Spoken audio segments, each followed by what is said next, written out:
مسیح خداوند میں آپ کی سلامتی ہو۔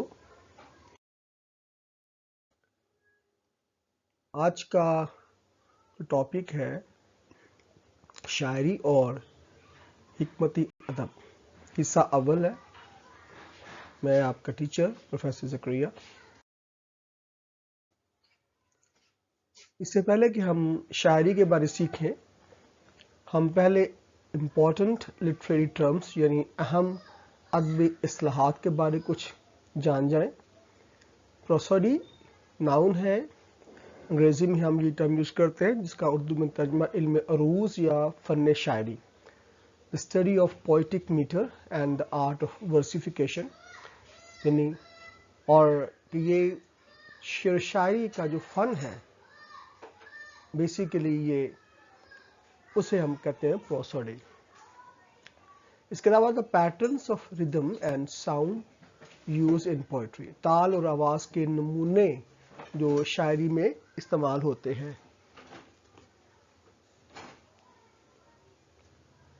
The patterns of stress and intonation in a language، کسی زبان میں تناؤ اور لہجے کے نمونے۔ اس کے بعد آتا ہے یونرا، صنف۔ یہ فرینچ ورڈ ہے، اس کا مطلب ہوتا ہے کہ جو لٹریری کمپوزیشن ہے، کوئی بھی ادبی جو کام ہے، کوئی بھی کام جو ریٹن میں ہے، اس کی مختلف جو کیٹیگریز ہیں، ٹائپس ہیں، ہم ان کو یونرا کہتے ہیں۔ جس طرح ایپک ہے، ایپک ایک بہت لمبی پوئم ہوتی ہے، ٹریجڈی، کامیڈی ہے، ناول ہے، شارٹ سٹوری ہے، ان سب کو ہم بولتے ہیں کہ یہ مختلف یونراز ہیں، یہ اصناف ہیں۔ اس کے علاوہ قافیہ، اردو شعر شاعری میں قافیہ اور ردیف ہم اکثر یہ ٹرمز استعمال کرتے ہیں۔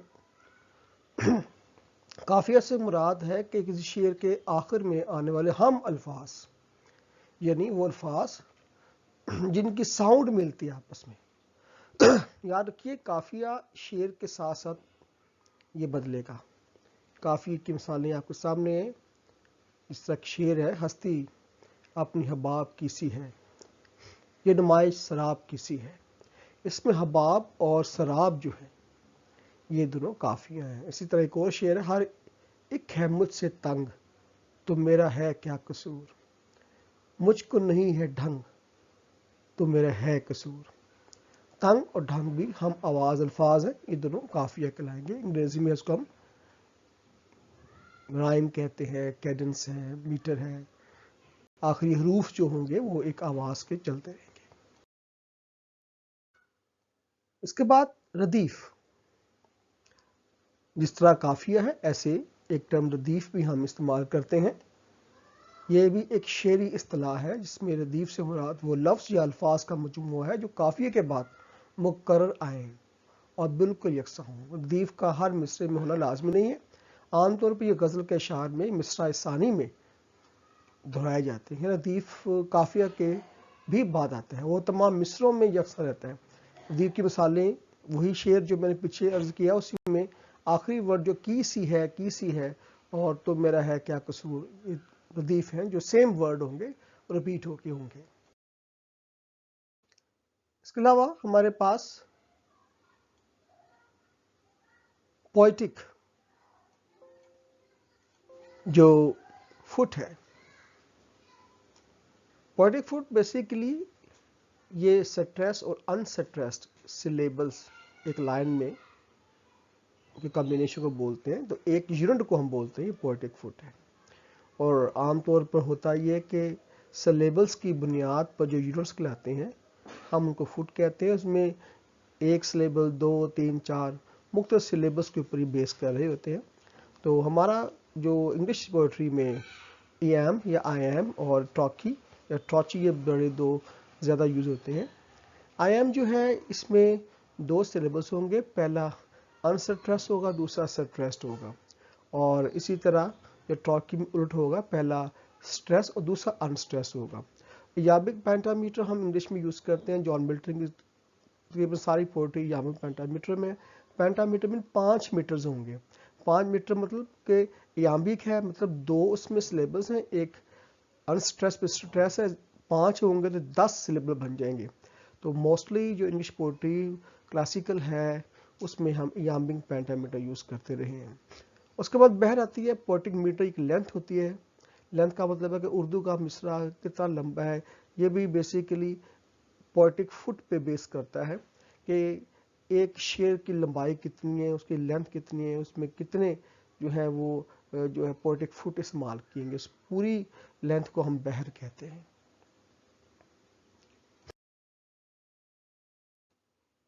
نیکسٹ ہے ردھم. ردھم کی بہت سی اس کی ڈیفینیشنس ہیں، اس کی ایک امبریلا ٹرم ہے، اس کی بہت سے میننگ ہیں، لیکن بیسک اس کا مطلب ہوتا ہے ایک فلو، ایک خاص سیکوینس جو چل رہی ہوتی ہے اس کو ہم ردھم کہتے ہیں. ردھم ڈانس میں بھی ہے، میوزک میں بھی ہے، رائٹنگ میں بھی ہے، بلکہ ہر طرف جہاں پر بھی ترتیب ہوگی ہم اس کو کہیں گے ردھم ہے، اور جہاں بے ترتیب بھی ہم کہیں گے ردھم نہیں ہے. تو ہم اس کو وزن بھی کہتے ہیں اردو میں، بحر بھی کہتے ہیں، تال بھی کہتے ہیں، روانی بھی کہتے ہیں، لے بھی کہتے ہیں، ترنم بھی کہتے ہیں. تو بیسیکلی یہ ہے کیا کہ یہ مختلف شارٹ پورشنز ہوں گے، وہ ریگولر سکسیشن میں آئیں گے، امپلسز کی فارم میں، ساؤنڈز ایکسن کی شکل میں، یا میوزیکل ٹائم میں بھی، میوزکس کے اندر بھی آپ کو مختلف قسم کے جگہ پر اکرنسز، پیریوڈیکل اکرنسز، ریکرنسز شو ہوں گی کسی ایک ساؤنڈ کی. اسی طرح ڈویژن آف لائنز ہیں، اگر رائٹنگ میں چلے جائیں تو ہمارے پاس جو مختلف جملے فکرے ہوں گے ان کو اس طرح ترتیب دیا ہوگا کہ ریگولر سکسیشن آرسز کی اور تھیسس کی آپ کو ملے گی. تو اور اسی طرح hormones flow of vocal sounds. تو یہ اس کی بے شمار اس کی جو ہے وہ تفسیر ہے، اس کے میننگ بتائے گئے ہیں. اور ردھم ایک عام لفظ ہے، ہم اس کو سمجھتے ہیں عام سینس میں بھی کہ یہ ردھم ہے. اب ہمارا نیکسٹ آتا ہے جو مین ٹاپک ہے، وہ شاعری اور حکمتی ادب. یہ اس کا تعارف ہے.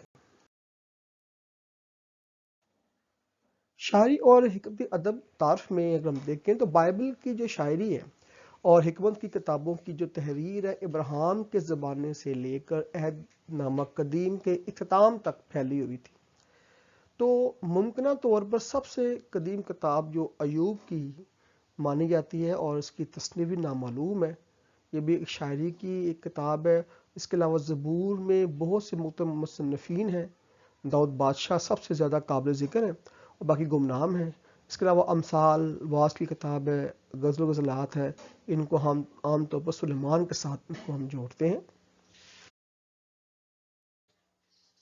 شاعری اور ادب کے تعارف میں آگے چلتے ہوئے روزمرہ کے سوالات اور انتخاب کے بارے میں ایمانداروں کو بائبل کی حکمت کی کتابوں میں جواب ملیں گے. یہ بات ہم جانتے ہیں کہ کوئی بھی آپ کو زندگی کا مسئلہ ہوتا ہے تو ہم جب بائبل میں اس کی تلاش کرتے ہیں تو اکثر ہمیں ہمارے سوالوں کے جواب انہی حکمت کی کتابوں میں یا شاعری کی کتابوں میں مل جاتے ہیں. کبھی کبھی حکمتی ادب جو ہے اس پہ غور کرتے ہوئے یہ 5 کتابیں ہماری انسانی جدوجہد اور حقیقی زندگی کے تجربات کے ساتھ بالکل ٹھیک طریقے سے کام کرتی محسوس ہوں گی. تو یہ جو صنف ہے، یہ یونرا ہے، اس میں زور دیا گیا ہے ہر ایک قارئین کو، ریڈر کو، کہ اپنی اخلاقی فضیلت حاصل کرنے اور خدا کی رضا حاصل کرنے کے لیے وہ ان کتابوں میں یہ پائے گا کہ کون سی چیزیں جو ہیں وہ بڑی اہم ہیں.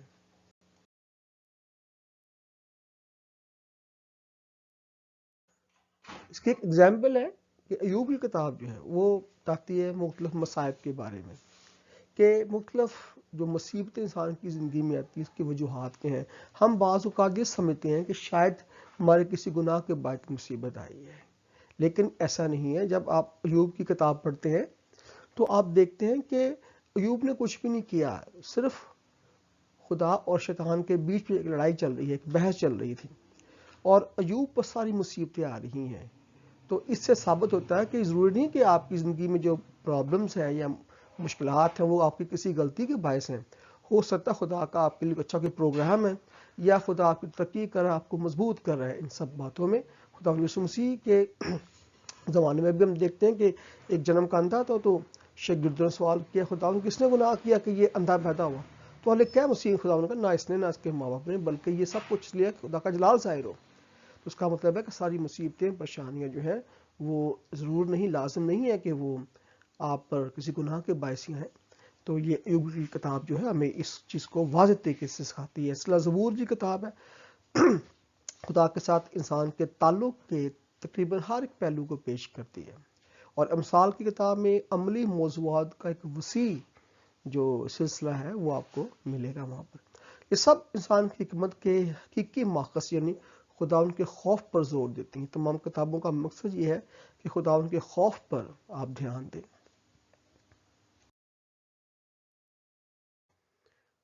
تو اسلوب میں ادبی اور لٹریرین سٹائل میں ہونے کے باعث شاعری اور حکمت کی جو کتابیں ہیں وہ تخیل کو تحریک دینے کے لیے، عقل کو روشن کرنے، جذبات کو قابو میں رکھنے اور مرضی کو ہدایت دینے کے لیے بنائی گئی ہیں، اور اس لیے یہ پڑھنے جانے پر بامعنی غور و فکر اور مشاہدہ کی مستحق ہے۔ اس کا مطلب یہ ہے کہ ان میں اتنی خصوصیات ہیں، تو جب آپ اس کو پڑھیں تو جسٹ ریڈنگ مت کریں بلکہ ان پہ غور و فکر کریں اور مشاہدہ بھی کیا کریں۔ اب جو لفظ شاعری ہے، جب ہم یہ سنتے ہیں تو ہمارے ذہن میں یہ آتا ہے تاثر شاید یہ ادب کی بہت ہی اعلیٰ صنف ہے جسے کچھ اشخاص نے مخصوص لوگوں کے لیے تحریر کیا ہوگا۔ یعنی اس کا مطلب ہے کہ ہم سمجھتے ہیں شاید شاعری یا وہ خاص لوگوں کے واسطے ہے جو بہت پڑھے لکھے لوگ ہیں، شاید ان کے لیے ہی ہے، اور یہ بڑی مشکل ہے ہمارے واسطے نہیں۔ اصل میں ایسا نہیں ہے، مگر پرانے عہد نامہ یا عہد نامہ قدیم کی جو شاعری کی مناسبت سے ایسا تاثر رکھنا درست نہ ہوگا۔ ہم یہ مت سمجھیں کہ پرانے عہد نامے کی شاعری بھی اسی لیول کی ہے۔ کچھ مضامین آپ کو ملیں گے عبرانی متن میں جو اس میں سر اور موسیقی کے سازوں کا بھی بیان ہوگا، اور یہ ظاہر کرتے ہیں کہ یہ بیسیکلی جو مضامیر ہے یہ گائی جانے والی نظمیں ہیں۔ تو بیسیکلی نظمیں ہیں جو بائبل کی شاعری ہے، اور یہ انجوائے کرنے کے لیے، تحریک پانے کے لیے ہیں، اور اس میں جو ہے وہ اس بات کو بتایا گیا کہ کیسے ہم ان چیزوں کو اپنے سے مستفید ہو سکتے ہیں۔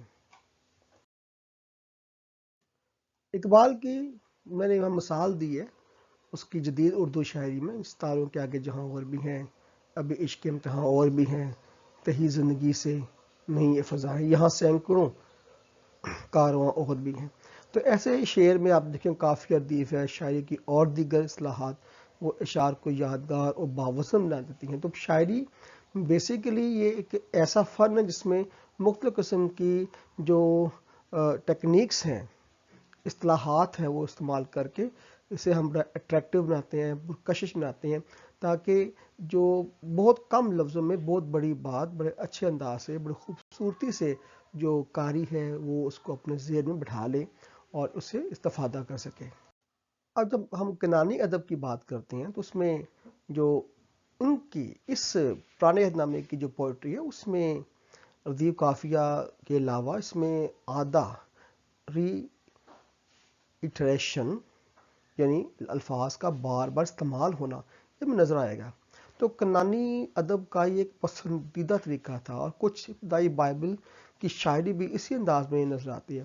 اگر ہم عبرانی متن میں جو نیچے دیا گیا قضات اس کی 5 باب کی 30 آیت دیکھیں تو اس میں وہاں شلیل سیوائیم لے سسرا، شلیل سیوائیم رکما سیوے رکما تیم لے سیورے شالال۔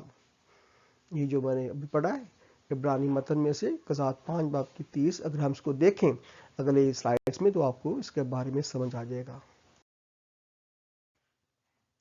یہاں دیکھیں میں نے جو مثال دی پیچھے، یہاں پر ریڈ کلر میں جو لفظ شلال 2 میں اس میں آپ دیکھ رہے ہیں اس میں شیوا ہے اور پیتخ ہے، اور آخری والے میں دونوں کام استعمال کیے گئے ہیں، لفظ ایک ہی ہے، صرف رفع علت فرق استعمال کیے گئے ہیں۔ اس طرح لفظ ہمارے پاس ہے سیوائیم، سیوائیم اور سیوے، اور اسی طرح ہمارے پاس رکما اور رکما تیم استعمال کیا گیا، اور بلیک میں دیکھ رہے ہیں لے سسرا لے سیورے، اس میں بھی جو ہماری پریپوزیشن ہے وہ استعمال کی گئی ہے لے، اور ہم دیکھتے ہیں یہاں پہ بھی ریٹریشن ہے، یعنی لفظوں کو ریپیٹ کیا گیا ہے۔ اردو میں ترجمہ دیکھیں، سسرا کو رنگا رنگ کپڑوں کی لوٹ، بلکہ بیل بوٹے کڑوے رنگا رنگ کپڑوں کی لوٹ، اور دونوں طرف بیل بوٹے کڑے ہوئے رنگا رنگ کپڑوں کی لوٹ جو اسیروں کی گردن لدی ہوئی نہیں ملی۔ تو اس میں میں نے صرف یہ مثال دی ہے ریپیٹیشن کی کہ اس پوئٹری میں جو ہمارے پاس پرانے عہد نامے کی پوئٹری ہے، اس میں آپ کو الفاظ جو ہوں گے وہ ریپیٹ ہو کے نظر آئیں گے، یہ ایک اپنا ایک تاثر پیدا کرتے ہیں۔ ہم دیکھتے ہیں کہ اردو میں جب ترجمہ کیا گیا اس عبرانی ورس کا قزات میں سے، تو اس کی شاید بحر جو ہے وہ اتنی لمبی ردم آپ کو شاید نہ نظر آئے، لیکن اصلی جو ہمارا ہیبرو جو ٹیکسٹ ہے اس میں آپ کو یہ چیز ملے گی کہ جن باتوں پر زور دیا گیا ان کی یہ ایک اچھی مثال ہے، اور ان میں ہجوں کی تعداد مقرر نہیں ہوتی، جیسا ہجوں کی میں نے بات کی تھی پیچھے کہ پینٹا جو ہے میٹر ہے یا ایامک پینٹا میٹر، وہاں ہجے ہوتے ہیں کہ فکس ہوتے ہیں، ایک ٹائپ میں اتنے سلیبس ہوں گے، لیکن پرانے عہد نامے کی شاعری میں ہجوں کو مقرر نہیں کیا گیا۔ اکثر بیشتر ایک سطر میں 3 پر زور یا باتوں پر زور دیا گیا ہوگا، سٹریس ہوگا، اور اگلے سطر میں اس سے ملتی جلتی باتیں ہوں گی، اور یوں ایک شعر مکمل ہو جایا کرے گا۔ اب یہ جو نمونہ ہے، اس شعر کی زیادہ لمبائی یا اختصار کے باعث تبدیل ہو سکتا ہے، یا کئی مرتبہ ایک شعر 3 سطروں ٹرپلٹ پر مشتمل ہو سکتا ہے۔ ایسا بھی پاسبل ہو سکتا ہے کہ 3 سطروں پر مشتمل جو شعر کی بحر ہے، ردم ہے، وہ 2 سطروں والے شعر کے ساتھ بیان کی گئی ہو۔ Again, the predominating rhythm may be of couplets in which a 3-beat line is answered by another 2 beats. یعنی آسان زبان میں کہ اگر 5 سطریں ہیں تو 3 سطروں والا جو جملہ ہوگا اس کو بیلنس کیا جائے گا 2 کے ساتھ، اس کا ردم 2 سطروں کے ساتھ بیان کیا جائے گا۔ اس کی مثال میں آپ کو آگے دکھاتا ہوں، مثال کی کتاب میں اس کی اچھی مثال ہے، موسیٰ سیمول اس کا 1 باب اس کی 25 آیت میں آپ کو یہاں دیکھیں یونانی ادب کی ایک خوبصورت مثال ہے، ایک نفلو گبوریم بتوک ہیمل خامہ، لڑائی میں زبردست ہائے کیسے کھیت آئے۔ تو یہاں دیکھیں، یہاں پر یہ اگر آپ دوسرا سیمول اس کے پہلے باب کی 25 آیت دیکھیں تو یہ جو آخری 2 سطریں ہیں یہ پچھلی آیتوں کو بیلنس کر رہی ہیں، پچھلی آیات کا جو ردم ہے وہ ان 2 پہ آ کے بیس کرے گا، اور اینڈ میں جا کر وہ پوری بات کو کنکلوڈ کرے گا۔ یہ اصل میں ایک جو حصہ ہے یہ سیمول میں اس کو ہم نوحہ کے طور پہ لیا گیا ہے۔ تو یہ مثال جو دی ہے 2 لائنوں کی، یہ صرف بتانے کے واسطے ہے کہ کیسے آخری سطر جو ہے، آخری جو 2 لائنیں ہیں پورے اس ایونٹ کی، وہ پچھلے والے سطروں کو بیلنس کرتے ہیں، یا ان کا ردم جو ہے وہ ان 2 پہ بیس۔ بس یہ جو آخری جو بحر ہے جس میں مدھم ہونے کا احساس آپ کو ملے گا، یہ اکثر طنز نہیں یا ماتم کے لیے ہم استعمال کرتے ہیں، جس طرح کہ نوح کی کتاب میں بھی آپ کو ایسے پیٹرن ملیں گے۔ تو یہ حصہ دوسرا سیمول اس کے پہلے باب کی 16 سے 27 آیت، یہ نوحہ یا مرثیہ کہلاتا ہے۔ یہ آپ وہاں دیکھیں گے تو وہاں لکھا بھی کہ نوحہ یا مرثیہ ہے۔ تو اردو میں ترجمہ میں جو لفظ ہائے ہے وہ صرف مرثیہ کا افیکٹ بتانے کے لیے بتایا گیا ہے۔ تو یہ پوری جو سانگ ہے وہاں پر جب پوری جو پوئٹری ہے وہ جو بتائے گی سیمول میں، وہ بیسیکلی ایک ایگزامپل ہے ایک کنانی ادب کی کہ کیسے اس میں ریپیٹیشن ہے، اور کیسے سٹریس جو ہوتا ہے یا ایک ٹرپلٹ جو ہے اگر اس کا جو بحر ہے وہ دوسری آخری 2 لائنوں پر یا اس کے بعد میں آنے والی جو ہے کپلٹ کے اوپر وہ بیس کر رہا ہوتا ہے۔ اس کے علاوہ ایک اور ہمارے پاس جو ایک ٹیکنیک ہے یونانی ادب کی، وہ مماثلت ہے، پیرالزم ہے۔ ہماری شاعری کے برعکس بائبل کی شاعری کا امتیازی نشان پیرالزم یا مماثلت ہے، یعنی ایک سطر میں بیان کیا گیا جو نظریہ یا خیال ہوگا وہ اگلی سطر میں دہرایا جائے گا۔ آیت گنتی 23 باب کی 19 آیت دیکھیں، وہاں لکھا ہے کیا جو کچھ اس نے کہا اسے نہ کرے، یا جو فرمایا ہے اسے پورا نہ کرے۔ تو یہاں پر دیکھیں کہ یہاں پر بیلنس ہے، پیرلل چیزیں، پیرلزم پائی جا رہی ہے کہ ایک جملے میں جو کانسیپٹ ہے وہی دوسرے میں بھی ریپیٹ کیا جا رہا ہے، لیکن الفاظ فرق ہے، انداز فرق ہے۔ تو اس ٹیکنیک کو ہم بولتے ہیں مماثلت یا پیرلزم۔